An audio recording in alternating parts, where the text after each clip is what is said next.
जी नाज़रीन, दादू मामा ख़बर ॾींदव त काशे जे ॻोठ तालबाणे लुंड मां हथियारनि जे ज़ोर ते घर भातियुनि खे यरगमार बणाए नौजवान नारी रुखसार लुंड खे अगवा करे खणी वञण ख़िलाफ़ धी जे बाज़ियाबी लाइ मसमात हरमत लुंड मीर हमज़ो मोहम्मद अली गुलाम हैदर जी अॻुवाणी में दादू जोही रोड ते जवाबदारनि जी गिरफ़्तारी लाइ एहतजाजी मुज़ाहिरो कयो वियो।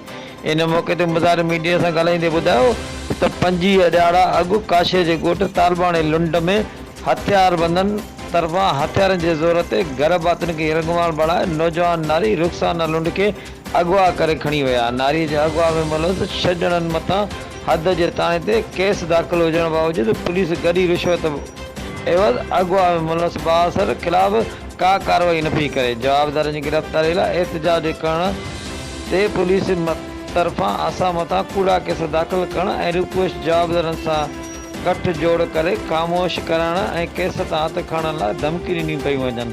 हिननि IG Sindh, DIG Hyderabad, SSP दादू खां मुतालबो कयो त नारी जे अगवा में मुलज़ जवाबदारनि ख़िलाफ़ कार्रवाई करे नारी खे बाज़ियाब कराए असां सां इंसाफ़ कयो वञे। ॾिसंदा रहो मुंहिंजी सिंध न्यूज़ चैनल लाड़काणो।